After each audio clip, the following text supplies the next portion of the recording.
Exploring the future. Why future? First, close your eyes and imagine this. One day you open the door and you find the outside world familiar, yet strange. You take a look around and find yourself in a familiar place.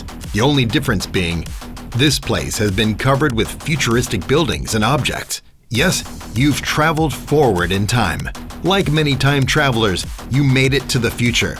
It's just that you aren't the only person in this world. There are other time travelers here just like you. How do you plan to survive in a world like this? Alright, now open your eyes. PUBG Mobile has brought you to the futuristic Erangel. Let's embark on this future journey together. Actually, this story is where PUBG Mobile version 1.5 originated. One day, our creative team leader asked us a very interesting question. If you traveled back in time one day, how would you survive? All kinds of answers were given. Then the team leader asked a second question. If you find yourself having traveled to the future one day, how would you survive? Nobody made a sound. Suddenly, someone said, "Then let's make a futuristic game." This person is none other than PUBG Mobile's producer, Rick Lee. After some time, Rick raised his own question. If PUBG Mobile became futuristic, what would it look like? While everyone was still pondering, Rick said, "Why don't we give it a shot?" "Yeah, let's give it a shot. Make it futuristic then. Let's make it." It was July 26, 2020, the day we decided to launch Project Future. PUBG Mobile has always been trying to better itself, to bring brand new features and the best battle royale experience. In the previous versions, we've tried adding zombies, more heavy power weapons, even content like runic power to enrich the game. But this time, we were even bolder. We didn't want to just slap another element or gameplay feature onto the game. Rather, we wanted to present a futuristic battle royale battleground to everyone, one which can bring about a fundamental change to the gaming experience. This includes all new futuristic items, new maps, new stages, new features, and a series of other changes. We believe that this mode will be refreshing for everyone and present everyone with an unprecedented gaming experience. Make a futuristic game. It is really a very interesting topic. We don't want to mess with the basics of PUBG Mobile. Instead, we want to build on the Battle Royale game mode and showcase a new futuristic side to PUBG Mobile. We want to see what players will do, what everyone can do to survive this futuristic Erangel, Rick said. In the early stages of this project, a question was on the mind of everyone in the studio. What does PUBG Mobile look like in the future? There's no one right answer. How the future looks like is different for everyone. After many days of discussion, we've decided to not let any subjective idea shape this futuristic world. Rather, we'd explore the future of Erangel from the perspective of an observer. There are many games on the market with a futuristic theme, but it's not easy to create a futuristic battleground that properly belongs to PUBG Mobile. We plan to develop Erangel by sticking to its original narrative design. We aren't creators, but explorers, recording the gradual evolution of Erangel and features that every important area should have. Therefore, after the direction of the project has been confirmed, we didn't start modifying Erangel right away.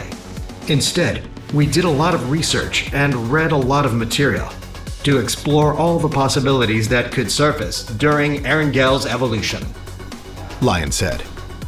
At the same time, the creative team also started on their creative work. In order to explore a futuristic Erangel, we first had to know what happened on Erangel that propelled Erangel's evolution. We didn't want to affect the classic Erangel itself, so we came up with an what-if mode. It's like you have to find the most suitable universe in an infinite number of parallel universes, and then create stories that uniquely belong to it. In Cycle 1, our story begins from this what-if mode, Marquez said. In Cycle 1, a company named DynaHex appeared in Erangel and started conducting a series of scientific research on the island. For more efficient work, DynaHex gave Erangel an overhaul. According to Erangel's original layout, DynaHex built 6 new areas that each serve a different function to best suit different business needs. Cycle 1's story starts like this. We were very excited when we learned of this backstory. We combined our research results with Cycle 1's story and quickly decided on the 6 modified areas: Jorgopol, Sosnovka Military Base, Pochinki, School, Yaznaya Polyana, and Milta Power. Lionel said. The reason for these areas is that not only do the players love them, each area has its own specialty. As an established tech company, DynaHex would prioritize creating modules that are relevant to their businesses. Going back to the specialties mentioned, DynaHex decided to build a research center at the school where they'd be able to carry out their research. With the school as the core, the other roles are as follows: a security center to ensure the security of the island, a transportation hub to facilitate faster travel, a logistics center for packing and transporting manufactured goods, an automated harbor to export goods out of Erangel, and a resource center to support the state-of-the-art operation of the island. We think the changes DynaHex is making to the island are still in constant development. We don't want to hit everyone with an Erangel that has finished evolving, because not only should players have plenty of time to get used to major changes, the familiar feeling we have of Erangel might also disappear, and that's not what we want to see. As the saying goes, Rome wasn't built in a day. Hence, we divided Erangel's evolution into multiple stages, with what everyone can see being the first stage, Rick said. DynaHex just finished upgrading the major buildings in the areas, but the surrounding areas have not started their renovation yet. So we can see that it is an ongoing process starting from the center and radiating outward. The priority is placed on the newly constructed buildings, and further out are the buildings being upgraded and the work area for the construction crew. On the outer edges are the residential areas that have not started on their upgrade yet. The whole place thus reflects a very natural and gradual process, and it's exactly this kind of natural process that will make all the buildings in the area more complete and improve the entire gaming experience. After deciding on the 6 major areas, the second question was raised.